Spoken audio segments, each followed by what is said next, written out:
Good morning student. हम लोग आज नई प्रवृत्ति करते हैं अपनी कार्यशाला प्रवृत्ति। कार्यशाला प्रवृत्ति को कहते हैं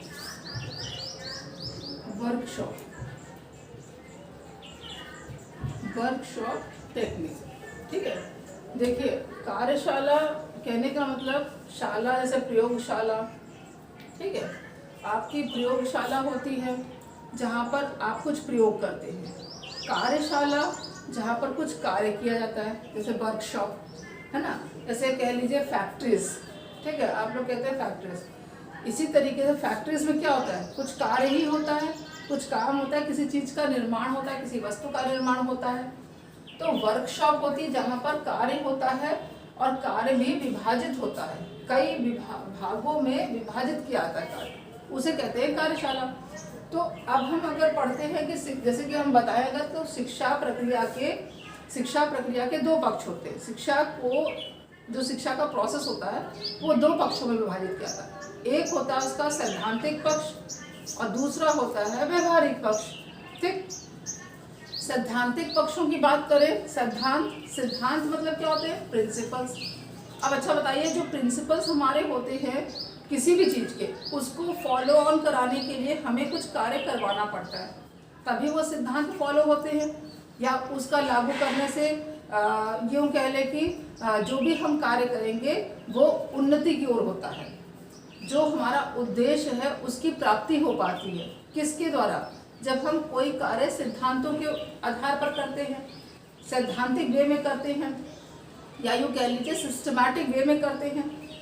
किसी का कुछ जो हम कोई प्रक्रिया होती है, उस प्रक्रिया के निर्धारित प्रक्रिया के अनुसार जब कोई कार्य करते हैं तो हमारा कार्य जो होता है सक्सेसफुल होता है, निश्चय उसकी सफलता हमें प्राप्त होती है। और व्यवहारिकता की बात करें तो जब हम कोई कार्य करते हैं तो वहाँ पर हम सामने वाले की यानी कि छात्रों की व्यवहारिकता को भी देखते हैं। तो हम यहाँ पर दो पक्षों में से सैद्धांतिक पक्ष की बात करेंगे, जिसमें कि सैद्धांतिक पक्ष के अंदर दो पक्ष आते हैं हमारे, एक आता है ज्ञानात्मक और दूसरा आता है क्रियात्मक। ठीक, जिनकी चर्चा हम लोग बहुत पहले कर भी चुके हैं इस तरह के वर्ड्स की, कि ज्ञानात्मक क्या होता है और क्रियात्मक क्या होता है। ज्ञानात्मक के अंदर ही भावात्मक शामिल होता है। ठीक, जैसे कि आप किसी छात्र को या किसी को भी ज्ञानात्मक उत्पत्ति उसकी करते हैं, ज्ञानात्मक विकास करते हैं उसका, किसी का भी। ठीक, किसी के प्रति, जैसे मान लीजिए कोई व्यवसाय के प्रति आपसे कुछ नॉलेज मांगना चाहता है तो आप उसका ज्ञानात्मक विकास कर रहे हैं। ठीक, अब ज्ञानात्मक विकास करते हुए आप जब चीज को प्रस्तुत करते हैं, समझाने की प्रक्रिया करते हैं, प्रस्तुतिकरण कर रहे हैं, तो उस समझाने की प्रक्रिया में आपके भाव और उसके भावों का शामिल होना अनिवार्यता है। तो वो ज्ञानात्मक में आ गया। नेक्स्ट हमारा पार्ट आता है क्रियात्मक। क्रियात्मक जहाँ पर आप उस कार्य की कार्यविधि को दर्शाते हैं, और कार्यविधि को आप दर्शाएंगे। आप उस कार्य में उतने निपुण नहीं हैं, आप सिर्फ उसकी जानकारी रखते हैं, और जब आप उस कार्य की निपुणता को दर्शाना चाहेंगे तो आप जाते हैं वर्कशॉप, कार्यशाला। वहाँ पर जब हम ले जाके छात्रों को किसी चीज़ के बारे में बताते हैं तो छात्र उस चीज़ को बखूबी समझ जाता है। फॉर एग्जाम्पल अगर हम कहें कि हमने अगर कार्यशाला वर्कशॉप के बारे में बात की तो हमने रेल के बारे में बात करी, रेल डिपार्टमेंट के बारे में बात की, तो ट्रेन के बारे में जानकारी बहुत लोगों को हो जाती है कि हाँ एक रेलगाड़ी होती है।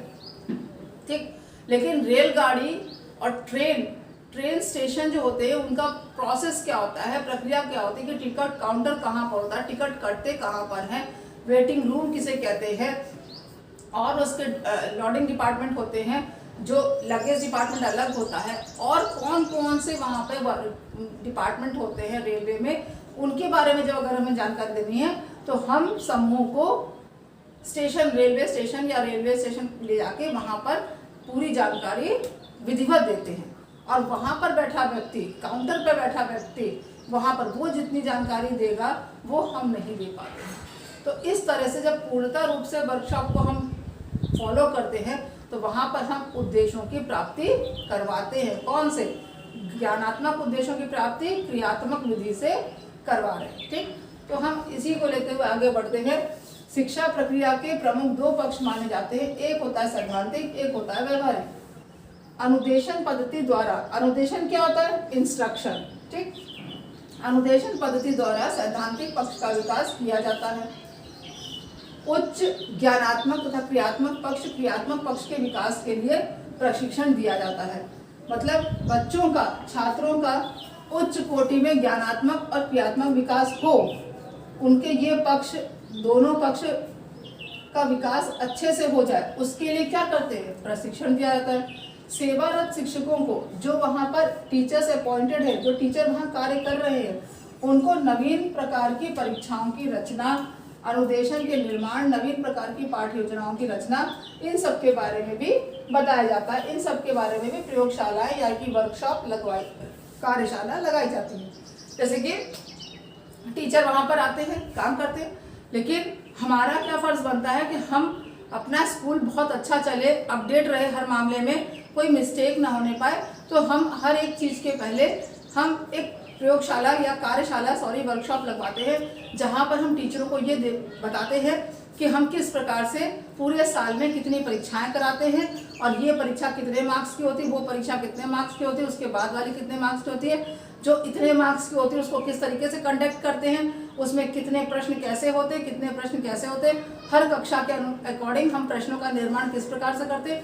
तो ये सारी चीज़ें हम वर्कशॉप के जरिए शिक्षकों को परीक्षाओं के बारे में जानकारी दे देते हैं।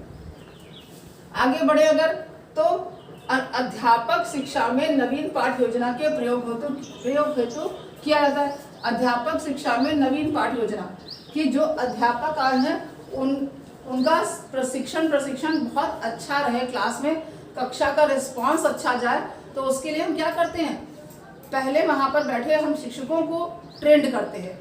तो उनको प्रशिक्षण देते वक्त हम उनको पाठ्य योजना के बारे में बताते हैं कि जब आप कक्षा लेंगे तो सबसे पहले आप पाठ्य योजना का निर्माण करेंगे। पाठ्य योजना कैसे बनाई जाएगी, वही हम सब कार्यशाला में, वर्कशॉप में इन सब बातों की चर्चा करते हैं। दूसरी चर्चा क्या रहती है, परीक्षा के निर्माण हेतु नवीन प्रकार की परीक्षाओं के प्रश्न पत्रों का निर्माण करना। कि जो परीक्षाओं का निर्माण करते हैं, परीक्षा सिर्फ वार्षिक नहीं होती है, कई प्रकार की होती है, अर्धवार्षिक होती है, मासिक होती है और वीकली भी हम लेने लगते हैं, और फिर हम उसके लिए परियोजना कार्य भी देते हैं। तो हर एक चीज का निर्माण किस प्रकार से करना है उसके बारे में वर्कशॉप में ही, यानी कि कार्यशाला में हम उसका परिचर्चा करते हैं। कक्षा अंतः क्रिया को समझने तथा निरीक्षण हेतु प्रयोगशाला या वर्कशॉप चलाई जाती है कि क्लास के अंदर किस प्रकार से आपको चर्चा चलानी है, जहाँ पर बच्चा यानी कि छात्र एक्टिव रहे और आप रेगुलर निरीक्षण भी करते रहें कि हाँ, जो बच्चे वीक हैं उनके लिए आपको क्या प्रोसेस करना है, जो बच्चे तेज हैं उनके लिए क्या करना, कि वीक बच्चा भी तेज बच्चे की लेवल में आ जाए, पूरी क्लास एक जैसी हो जाए, किस तरीके से आपको निर्माण करना है चीज़ों का, वो सारी चीज़ें हम वर्कशॉप में समझाते हैं। और बहुत सी चीज़ें, जैसे कि हम किसी चीज़ के बारे में बताना चाहें, जैसे कि मान लीजिए बच्चे की बैंक की जानकारी देनी है, तो हम बैंक में ले जाते हैं बच्चों को, लेकिन ऐसे थोड़ी ना कि उठाए क्लास के बच्चे और सीधा बैंक में पहुंच गए, नहीं, इसके लिए भी एक व्यवस्था करानी पड़ती है, जहां पर हम व्यवस्था करवाते हैं, पहले जाके हम बात करते हैं वहां पर, और फिर वहां का समय लेते हैं, सारी बंदोबस्त करते हैं कि इतने बजे हमारे इतने छात्र आएंगे, फिर वहां पर बताया जाता है कि आप इतने छात्रों को लेकर इस दिन का रखते हैं ड्यूरेशन कि हाँ, एक दिन में 15 छात्र से ज़्यादा नहीं आने चाहिए। इस प्रकार की हम व्यवस्था वहाँ बनवा देते हैं। फिर उसके बाद हम छात्रों को ले जाके बैंक में ले जाते हैं, जहाँ पर बैंक के बारे में विधिवत जानकारी उनको मिल जाती है। ठीक, अब अगर उद्देश्यों की बात करें, अगर आप कहेंगे कार्यशाला के उद्देश्य क्या होते हैं, तो कार्यशाला के यही 2 उद्देश्य होते हैं जो मैंने बताया आपको, ज्ञानात्मक और क्रियात्मक। क्रियात्मक जो हम छात्रों को क्रिएटिविटी करके बताते हैं कि बच्चा जो करके सीखे, जैसे कि हमने उसको ज्ञान दिया, हमने उसको बातें बताई, उसको उसने फॉलो किया, उसने उसको किया, और जब किया उसने तो हमने उसका मूल्यांकन किया। जो भी उसने कार्य समझा और किया, करके दिखाया, तो हम मूल्यांकन क्या कर रहे हैं कि हमने जिस विधि से उसको कार्यशाला वर्कशॉप ले जाकर दिखाया था और उस कार्य को उसने इतना किया, 100% हमने दिखाने की कोशिश की, उस छात्र ने समझकर 60% भी करके अगर दिखाया है तो वर्कशॉप का सफल परीक्षण हो गया कि उसने बच्चे ने पहले बार में इतना सीखा। तो हम उद्देश्यों की बात करते हैं तो उद्देश्य 2 होते हैं, ज्ञानात्मक और क्रियात्मक। ज्ञानात्मक में क्या बातें आती है, जैसे कि शिक्षण व्यवसाय संबंधी समस्याओं का समाधान ढूंढ निकालना। ज्ञानात्मक में क्या होता है कि शिक्षण में व्यवसाय संबंधी समस्याओं का समाधान ढूंढ निकालना, कि व्यवसाय से संबंधी कोई समस्या है तो जैसे ये व्यवसाय कैसे करना है, किस प्रकार से करना है, इतनी धनराशि में ये व्यवसाय हम चलाना चाहते हैं तो किस प्रकार से करेंगे। तो इन सारी समस्याओं का समाधान हम वर्कशॉप के जरिए यानी कि कार्यशाला के जरिए ढूंढ निकलवाते हैं। दूसरा कहता है शिक्षा संबंधी परिस्थितियों के सामाजिक अथवा दार्शनिक पक्ष की विस्तार से विवेचना करना। शिक्षा संबंधी कोई परेशानी है, शिक्षा से संबंधित कोई परेशानी है कि मान लीजिए कि जिस सिलेबस बहुत है हम नहीं कवर कर पा रहे हैं, छात्र बहुत वीक है, हम जल्दी जल्दी समझाते तो उनको समझ में नहीं आता। तो इस प्रकार से छोटी मोटी जो भी बहुत सी परेशानियां होती है उन परेशानियों का भी इस वर्कशॉप में या कार्यशाला में विस्तार से विवेचना करके उसका हल निकाला जाता है। अब अगर क्रियात्मक की बात करें तो शिक्षण की विशिष्ट व्यावसायिक क्षमताओं का विकास करना। शिक्षण की यानी कि टीचिंग की विशिष्ट व्यावसायिक क्षमताओं, शिक्षण टीचिंग की जो स्पेशल विशिष्ट व्यावसायिक क्षमता जो होती है उनका विकास करते हैं कि टीचिंग में आपका जो रोल है वो किस प्रकार से कितना टेक्निकल आप लेके जा सकते हैं, आपके अंदर कितनी कैपेसिटी है, कितना उसके द्वारा आप ढल सकते हैं, बच्चों को ढाल सकते हैं, बच्चों का विकास कर सकते हैं, उन सब की चर्चा परिचर्चा यहाँ पर करवाई जाती है। कार्य करके व्यक्तिगत रूप में भाग लेने तथा कार्य करने की योग्यताओं का विकास, कि आप व्यक्तिगत रूप में मतलब छात्रों के द्वारा छात्रों को आप तर्क वितर्क की प्रतियोगिता करा सकते हैं, डिबेट करवा सकते हैं, कोई कंपटीशन ऐसे छोटे छोटे अरेंज कर सकते हैं जहाँ पर आपको बच्चे की पर्सनल प्रतिभा के बारे में नॉलेज हो सके। शिक्षण तथा शिक्षा संबंधी नए उपागमों का प्रशिक्षण देना। शिक्षण तथा शिक्षा संबंधी मतलब टीचिंग और एजुकेशन संबंधी नए उपागम मतलब क्या होता है, अप्रोचेस, मतलब आने वाली नई टेक्नोलॉजी, नई पहुंच कि आपकी शिक्षा से देखो पहले तो यहीं तक था लेकिन अब आप ये भी कार्य कर सकते हैं, ये भी कार्य कर सकते हैं। पहले ये था कि खाली साइंस साइड वालों के लिए बहुत स्कोप थे और इनके लिए इतना नहीं, लेकिन अब आप ये करेंगे तो इसके द्वारा आप ये कर सकते हैं, वो कर सकते हैं, मतलब कई फैकल्टी और हो गई, कई और पहुंच हो गई। तो नए अप्रोचेस के बारे में जो उससे संबंधित है, आपके उसके शिक्षण कार्य संबंधित है, उनके बारे में आप छात्रों को बता सकते हैं। अब हम इसके बारे में बताएं, अगर मैं आगे बढ़ के बताती हूँ कि कार्यशाला के अगर उसके बारे में बताऊं कि कितने चरण होते हैं। चरण कहने का मतलब आता है कि जब हम कोई वर्कशॉप जाते हैं तो वर्कशॉप में कितना रोल किसका होता है, समझ रहे हैं। कहने का मतलब है वर्कशॉप, जैसे मैंने अभी पहले बताया कि वर्कशॉप के डायरेक्ट चले जाते हैं। कार्यशाला किसी में, जैसे मान लो हमको किसी के बारे में बताना है, बस स्टॉप के बारे में बताना, तो बच्चों को बस अड्डे लेके डायरेक्ट चले गए, तो वहाँ पे बैठा व्यक्ति वो बिजी है, वो आपको अभी नहीं बता पाएगा, तो हमको उसके लिए पहले जाके समय लेना पड़ता है। तो उसके लिए कौन कौन से हैं उसके बारे में हम आपको बताते हैं। चलिए इतना नोट करिए। हाँ चलिए, अब हम लोग भूमिकाओं की बात करते हैं कि भूमिका कहने का मतलब है जैसे जब हम कभी कोई नाटक करते हैं तो नाटक का एक नाम होता है, मगर उस एक नाम में रोल बहुत सारे होते हैं। अब उस रोल के लिए हम काम जो है सब में डिवाइड करते हैं और डिवाइड जिसको काम करते हैं उसको एक पोस्ट भी देते हैं कि आपका ये काम है, आप ये संभालेंगे, आप जब ये काम कर लेंगे तो आप इनको इसके बारे में बताएंगे, फिर आगे का काम ये देखेंगे, फिर जो आप कर लेंगे तो आप जो भी कुछ है सब इन लोगों को बताकर फिर आउटपुट पूरा निकाल कर देंगे। मतलब मकसद क्या हुआ यहाँ पर, उद्देश्य क्या हमारा है कि ओवरऑल परफॉर्मेंस जो है वो बेस्ट। ठीक, आते हैं भूमिकाओं के बारे में। अब भूमिकाओं में सबसे पहले हमारी है अनुदेशक यानी कि व्यवस्थापक। व्यवस्थापक क्या कहते हैं, अनुदेशक मतलब जैसे अनुदेशन मैंने बताया था कि इंस्ट्रक्शन, अनुदेशक इंस्ट्रक्टर, व्यवस्थापक जो सारी चीज़ों की व्यवस्था करे, हमें वो चीज़ दिखाने बच्चों को ले जाना है, बच्चों को लेके हम सब जाएंगे, लेकिन वहाँ ले जाने की व्यवस्था ये चीज़, तो उसका व्यवस्थापक अनुदेशक जो होता है वो वहाँ जाता है पर्टिकुलर प्लेस पे, वहाँ सारी व्यवस्था देखता है कि किस प्रकार से हम बच्चों को लाएंगे, उसकी समय तिथि डेट, किस दिन कौन सा समय वो सब वहाँ पर निश्चित करता है जाके कितने बच्चे ले जाने हैं या कितने लोग ले जाने हैं, या पहले शिक्षक आएंगे बाद में छात्र आएंगे, ये जो भी गतिविधि है वो सब वहाँ जाके वो सेट करता है। ठीक, अब उसकी फिर वो सेट करता है। उसके बाद हमारा आता है अध्यक्ष, जो उस टीम का संचालन करता है। और अध्यक्ष या संचालक ये कौन डिसाइड करता है? ये भी अनुदेशक ही डिसाइड करता है, इंस्ट्रक्टर ही डिसाइड करता है कि अध्यक्ष कौन बनेगा, उस ग्रुप का हेड कौन होगा, वो भी अध्यक्ष को अनुदेशक ही डिसाइड करता है कि आप अपनी टीम का संचालन करेंगे और आप संचालक की पोस्ट पर हैं। ठीक, अब उसके बाद आते हैं विशेषज्ञ। विशेषज्ञ कहने का मतलब है कि हम जहाँ पर ले गए, जिस व्यक्ति के पास ले जा रहे हैं वो पर्सन उस चीज का विशेषज्ञ होना चाहिए कि वो आपको पूर्णतः उस चीज की जानकारी दे सके। ठीक, तो सारी जानकारियां हम विशेषज्ञों के द्वारा प्राप्त करवाते हैं। लास्ट आता है भागीदार। भागीदार कौन होता है? शिक्षार्थी।